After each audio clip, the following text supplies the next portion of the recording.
When we play legato, all this means is that we want the notes to have as little space between them as possible so they sound fluid and connected. How this is achieved on each instrument is a little different. On wind instruments, you have to make sure that you don't interrupt the flow of air as you change notes. On guitar, it's a little more difficult. Typically, we pluck every note to produce an audible sound, but with legato, we want to minimize our picking or do away with it altogether. So for every note we don't pluck, we now need an alternative technique to make the note audible. The primary guitar techniques for this are hammer-ons, pull-offs, sliding, and tapping with a heavy emphasis on hammer-ons and pull-offs. I'm going to quickly review each one of these techniques, and I'm going to add links to in-depth lessons as I finish them. For a hammer-on, instead of plucking, we're going to strike the string with our finger to keep the note going. And to do a pull-off, we're going to do the exact opposite. We're going to pull our finger off the string in a way that will keep the string vibrating. The important thing with each one of these techniques is the string needs to keep vibrating whenever you do your hammer-on or your pull-off. So when you do your hammer-on, make sure you strike the string with enough force that it keeps vibrating. And when you're doing your pull-off, make sure you're not dampening the string as you lift it off. So you want to quickly remove that finger, and you can also remove it at a slight angle so that you pluck the string a little bit as you remove your finger. For sliding, we simply move our finger to a new fret without ever lifting up our finger.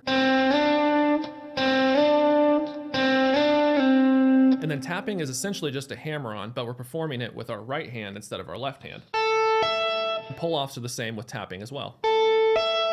You want to remove your finger in such a way that the string keeps vibrating. Let's start with an approach that we can call one pluck per string, and this is exactly what it sounds like. We only pluck each string once to start the vibration, and then we use our legato techniques to keep the notes that we want to play ringing out clearly. One thing to mention is legato is typically a little bit easier with a little bit more gain and distortion, so don't be afraid to turn up your distortion a little bit as you're learning the technique, and then as you get a little bit more proficient, you can turn it back down. The first exercise we're going to do, we're going to pluck the string, and then we're going to do 2 hammer-ons and then 2 pull-offs like this. And once you start to comfortably be able to do that, don't stop there. Keep doing hammer-ons and keep doing pull-offs like this.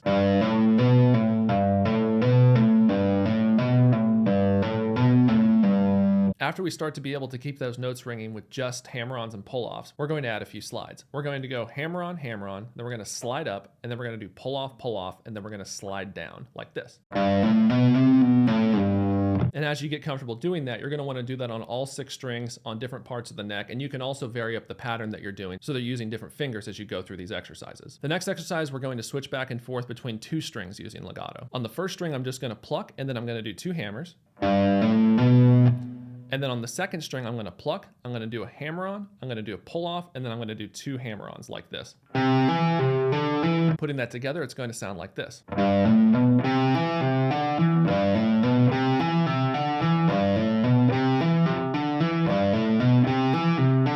I'm going to include tabs for these exercises, but you can also make your own modifications to them so that they better suit your practice purposes. Something you may have noticed is we can play very long stretches of notes while only plucking once. This brings us to the idea of removing picking altogether. Instead of plucking our string to start the vibration, we can instead use a hammer-on from nowhere. This technique can be done with our right or our left hand. To do it with our left hand, we simply strike a string that's not vibrating with our finger.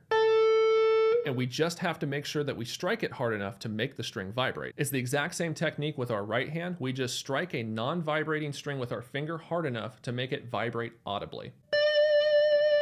This is probably a little easier initially with the right hand than the left hand because it's easier to strike the string with more force with our right hand, but this will get easier with practice. A question that you may have is, since I'm picking less or not at all, what should I be doing with my picking hand? A good thing to do is to focus on string control. When we are done playing a note on a particular string, sometimes that string may keep vibrating after we remove our finger, and a note that we don't want to hear will ring out. We can use our picking hand to dampen and mute our strings as we're done with them. We can also dampen with just our fretting hand, but having both hands work together will generally have better results. A rule of thumb I use is, as I'm playing towards higher strings, so as I'm moving to higher strings, I have my picking hand follow and mute the strings as I'm done with them. One way to do this is to hover the pick over the string where we would have been plucking, and this puts the palm roughly where we want it to mute those lower strings. And then as we're playing higher strings, moving on to lower strings, we can use part of the fingers on our fretting hand that are already hovering above those strings to mute them. Another way of saying this is that we use our picking hand to control the bass strings as we're finished with them. Then we use our fretting hand to control the treble strings as we're finished with them. This next exercise will only utilize the left hand for producing audible notes. We want to focus on the left hand hammer-on from nowhere technique, and then as a secondary goal, we want to focus on our muting. Initially, don't try to focus on both at the same time. That'll just make it a little frustrating and difficult. But as you get more comfortable with the one-hand legato technique and notes start to ring out more clearly, then you want to spend time correcting for any issues as you hear as you keep practicing. One more fretting hand thing that we can do for string control during this exercise is, as we remove our finger from the string when we're finished with the note and we're moving on to a different string, remove your finger as slowly as possible so there's a small amount of time that your finger is still touching the string, but you're not pressing it all the way down to the fret. This will help dampen the vibrations a little faster. Here's a quick example of what I'm talking about. As I finish playing the B and start playing the C, I never take my finger off the B when I start playing the C and vice versa. And that adds just a little bit more dampening. And here is the one-hand legato exercise.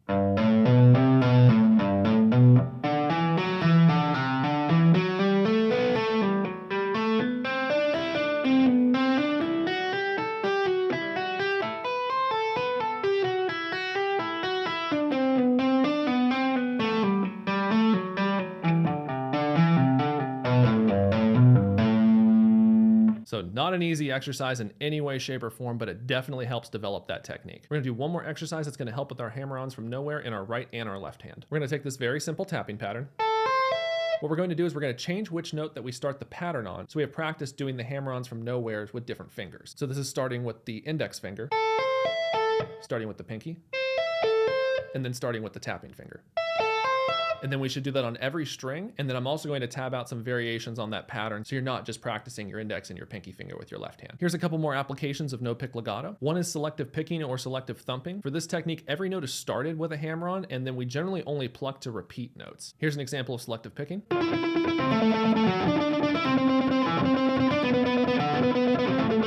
Another is when we're playing across multiple strings and we want to start each string without a pluck.